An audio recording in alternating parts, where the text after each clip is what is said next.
Hello जय हिंद everyone, welcome back to another video. My name is Abhishek Anupam. आप देख रहे हैं लर्निंग सीरीज। जब तक देखोगे नहीं तो सीखोगे कैसे, और सीखोगे नहीं तो फिर जीतोगे कैसे। आज एक ऐसे शख्सियत के बारे में मैं प्रेरणादायक वीडियो लेके आया हूं जो आपको बहुत चीज सिखाएगा, काफी इंस्पायर करेगा। तो चलिए बिना किसी देरी किए वीडियो को स्टार्ट करते हैं। So let's start the video.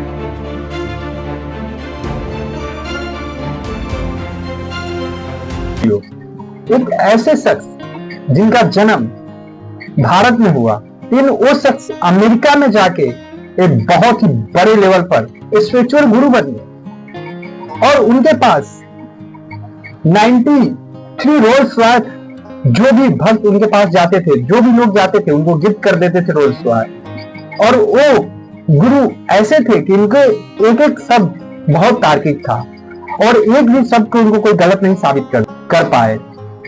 तो चलिए बिना किसी देरी किए हुए वीडियो को स्टार्ट करता हूं। जी हाँ, आज मैं बात करूंगा ओशो, जिसे आप रजनीश जी के नाम से जानते हैं। तो चलिए वीडियो को स्टार्ट करते हैं। अगर आप ध्यान दें तो पाएंगे भीड़ हमेशा वही करती है जो आसान हो। क्या सच में भीड़ वही करती है कि हम में से अधिकांश लोग अपनी जिंदगी अपने फैसले से नहीं बल्कि दूसरों की उम्मीदों के अनुसार जीते हैं। बचपन से हमें सिखाया जाता है कि लोग क्या कहेंगे, सबसे बड़ा रोग क्या कहेगा लोग, सबकी तरह बनो, जो समाज कहे वही सही है। धीरे धीरे हम अपनी असली पहचान खो देते हैं और भीड़ का एक हिस्सा बन जाते हैं। और ओशो जब अमेरिका से लौटते हैं, इंडिया में आते हैं, तो बहुत सारे ऐसे कंट्रीज होते हैं जिनको एंट्री पे बैन लगा देते हैं, लेकिन एक व्यक्ति था जिसने पूरी दुनिया से कहा भीड़ के पीछे मत चलो, अपनी राह स्वयं बनाओ। वह व्यक्ति थे ओशो। ओशो केवल एक आध्यात्मिक गुरु नहीं थे, बल्कि एक ऐसे विचारक थे जिन्होंने लाखों लोगों को स्वतंत्र सोचने, स्वयं को समझने और निडर होकर जीवन जीने की प्रेरणा दी। उनके विचार से सभी लोग सहमत नहीं रहे, लेकिन उन्होंने हमेशा यही संदेश दिया कि किसी भी विचार को बिना सोचे स्वीकार मत करो। किसी भी विचार को बिना सोचे स्वीकार मत करो, मानो मत, उसे जानने का प्रयास करो, स्वयं अनुभव करो, स्वयं रियलाइज करो, खुद को उस जगह पर रखकर देखो, खुद को अनुभव करो, समझो और फिर निर्णय लो। आज हम ओशो के जीवन और उनके विचारों से सीखेंगे कि भीड़ से अलग सोचने का साहस कैसे हमारे जीवन को बदल सकता है। खुद को जानो, खुद को अनुभव करो। बचपन से अलग सोचने वाले थे, वो बचपन से ही अलग सोचते थे, उनका थिंकिंग प्रोसेस ही अलग था। जब वो कॉलेज में पढ़ते थे, उनका मैं बहुत सुनता हूँ, तो मैं उनके बारे में पढ़ा कम लेकिन सुना चाहते हैं। तो कहते थे कि जब हम कॉलेज में पढ़ते थे ऐसे ऐसे सवाल पूछते थे कि जो प्रोफेसर थे वो उनसे परेशान हो गए थे और वो उन्हें कॉलेज से निकाल दिया गया। ऐसे ऐसे क्वेश्चन पूछते थे कि सबको हैरत अंगेज कर देते थे, हैरत में डाल देते थे। ओशो का जन्म 11 दिसंबर 1931 को मध्य प्रदेश के कुचवाड़ा गांव में हुआ था। उनका बचपन का नाम रजनीश चंद्र मोहन जैन थे।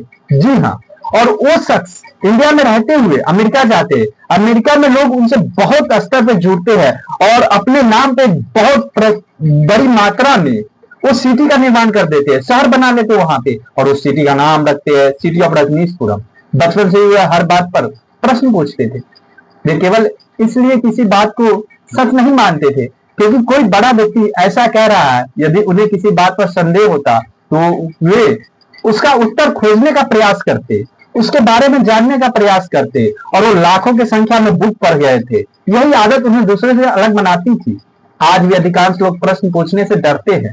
तो एजुकेशन किसी काम का नहीं जिसमें हम भीड़ में हाथ खड़े करके क्वेश्चन न पूछ सके। और एक क्लैरिटी ओशो के अंदर थे, एक क्लैरिटी उनके अंदर था कि वो क्वेश्चन करते थे, या फिर टीचर हो गए या कोई भी लोग है उनसे बात करते थे, डिबेट करते थे। उन्हें लगता था कि कहीं लोग उनका मजाक ना उड़ा दे, लेकिन ओशो कहते थे प्रश्न पूछने वाला व्यक्ति कुछ समय के लिए मूर्ख दिखाई दे सकता है, लेकिन जो प्रश्न नहीं पूछता वह जीवन भर अज्ञान में रह सकता है।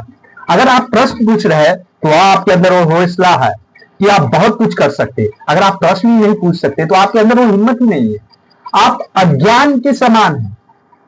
लोग, अगर आप प्रश्न पूछ रहे हैं तो कुछ समय के लिए लोग आपको मूर्ख मानेंगे, लेकिन जो प्रश्न नहीं पूछता वह जीवन भर अज्ञानता में रह सकता है।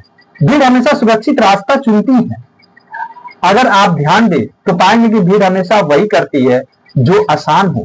लोग वही पढ़ाई करते हैं जो सब कर रहे हैं, वही नौकरी चाहते हैं जो सुरक्षित मानी जाती है, वही सोच अपनाते हैं जो समाज स्वीकार करता है। लेकिन इतिहास गवाह, हिस्ट्री उठाकर देख लीजिए कि दुनिया को बदलने वाले लोग कभी भी भीड़ का हिस्सा नहीं बने। वे अपने विचारों पर विश्वास करते थे। ओशो का मानना था कि यदि आप हर निर्णय दूसरों को देकर लेंगे तो आपकी पहचान कभी नहीं बन पाएगी। उन्होंने कहा, जिस दिन तुम स्वयं पर भरोसा करना सीख जाओगे उसी दिन तुम्हारी वापसी यात्रा शुरू होगी। डर सबसे बड़ी कैद है, डरो मत, आगे बढ़ो। मनुष्य के जीवन में सबसे बड़ा दुश्मन कोई दूसरा व्यक्ति नहीं बल्कि उसका अपना डर है। असफल होने का डर, आलोचना का डर, समाज के विरोध का डर, यही डर हमें हमारे सपनों से दूर कर देता है। ओशो कहते थे, साहस का डर का समाप्त हो जाना नहीं, साहस का अर्थ है कि डर मौजूद होने के बावजूद आगे बढ़ना। हर सफल व्यक्ति से डर महसूस किया है, लेकिन उन्होंने डर को अपने जीवन का मालिक नहीं बनने दिए। यदि आप भी अपने सपनों का सच करना चाहते हैं तो पहले डर पर विजय प्राप्त करिए। डर जो आपके अंदर है उसे बाहर निकालिए। और वो कहते हैं कि लोग मृत्यु से डरते हैं, मृत्यु से डरना नहीं चाहिए। आज नहीं तो कल मृत्यु आना ही चाहिए और आएगा ही। जिनका जन्म हुआ उनका मृत्यु निश्चित है। और वो कहते हैं कि जब मरघट जो होते हैं, मृत्यु के बाद जहां पे दाह संस्कार होता है, उसे गांव से अलग बनाते हैं। गांव के बीच में होना चाहिए ताकि आप जब भी गुजरो तो आपको याद आए कि अंतिम आवास स्थान यही होने वाला है, अंतिम निवास स्थान यही होने वाला, ताकि आपको याद दिलाए कि लास्ट में यही आने वाला है। इसलिए घबराओ मत, स्वयं को पहचानो, जानो। ओशो के अनुसार जीवन की सबसे बड़ी उपलब्धि पैसा, पद या प्रतिष्ठा नहीं है। वो कहते थे कि सबसे बड़ा उपलब्धि, सबसे बड़ा अचीवमेंट पैसा नहीं, मनी नहीं, पद नहीं, प्रसिद्धि नहीं, बल्कि स्वयं को जानना है। हम पूरी जिंदगी दूसरों को समझने में लगा देते, लेकिन कभी अपने मन से यह नहीं पूछते कि मैं वास्तव में क्या चाहता हूँ, मुझे किस काम में आनंद मिलता है, मेरे जीवन का उद्देश्य क्या है, पर्पज ऑफ लाइफ। जब तक इन प्रश्नों का उत्तर नहीं मिलेगा तब तक कोई भी सफलता अधूरी लगेगी। करो कहते थे कि जीवन आपका मौज हो, ऐसा लगना चाहिए कि जो दिन आज था इसके सामने कल कुछ भी न था। इसलिए खुल के जियो, लिव इन एवरी मोमेंट। दुनिया जीतने से पहले स्वयं को जीतना आवश्यक है। आप जब दुनिया में कुछ कमाल करना चाहते हैं, दुनिया को जीतना चाहते हैं तो पहले खुद को जीतिए, खुद के अंदर क्रांति लाइए। आंतरिक क्रांति, बाहरी नहीं, आंतरिक क्रांति लाना जरूरी है पहले, उसके बाद तो बाहरी क्रांति आ ही जाए। हमारा अधिकांश समय या तो बीते हुए कल की गलतियों को याद करने में निकल जाता है या भविष्य की चिंता में, लेकिन जीवन केवल वर्तमान में है। ओशो कहते थे कि न मैं आस्तिक हूं न मैं नास्तिक हूं, मैं तो वास्तविक हूं। जो भी कुछ हूं आज हूं, कल क्या पता कल रहूं या न रहूं। ओशो कहते थे, जो इस क्षण को पूरी तरह जी लेता है वही वास्तव में जीवन जीता है। यदि आप पढ़ाई कर रहे हैं तो पूरी एकाग्रता से पढ़िए। आपका पूरा फोकस स्टडी के ऊपर होना चाहिए, पूरा कंसंट्रेट। यदि परिवार के साथ है तो मोबाइल से दूर रहकर उनके साथ समय बिताइए। यदि कोई सपना देख रहे हैं तो पूरी ऊर्जा उसी दिशा में लगाइए। हर महान उपलब्धि वर्तमान में किए गए छोटे छोटे प्रयासों का परिणाम होती है। ध्यान ही शक्ति है। वो कहते हैं कि ध्यान करो। ओशो ने ध्यान को केवल धार्मिक क्रिया नहीं माना बल्कि मन को समझने का विज्ञान बताए हैं। जब मन शांत होता है तब निर्णय स्पष्ट होता है। इसलिए शांत होकर बैठना चाहिए। भले आप 10 मिनट ही बैठिए, 15 मिनट ही बैठिए, लेकिन ध्यान से बैठिए, शांत बैठिए। ध्यान हमें तनाव से बाहर निकालता है। यह हमें अपनी भावनाओं को समझने और जीवन को संतुलित बनाने में मदद करता है। दिन के केवल 10 मिनट भी यदि आप शांत बैठकर अपने विचारों को देखें तो धीरे धीरे आपका आत्मविश्वास और मानसिक शांति बढ़ने लगेगी। अपनी जिम्मेदारी स्वीकार करिए, जो आपका रिस्पॉन्सिबिलिटी है उसे एक्सेप्ट करिए। आज अधिकांश लोग अपनी असफलताओं के लिए परिस्थितियों, किस्मत या दूसरे को दोष देते हैं, लेकिन ओशो कहते थे कि जिस दिन तुम अपने जीवन की पूरी जिम्मेदारी स्वीकार कर लोगे उसी दिन तुम्हारा परिवर्तन शुरू हो जाएगा। यदि आप सफल होना चाहते हैं तो यह मत सोचिए कि दुनिया आपके लिए क्या करेगी, यह सोचिए कि मैं आज अपने लक्ष्य के लिए क्या कर सकता हूं। जो आपका टारगेट है उसके लिए आप क्या कर रहे हैं, ये बहुत इंपॉर्टेंट है। अपनी अलग पहचान बनाइए। दुनिया हमेशा आपको अपने जैसा बनाना चाहती है।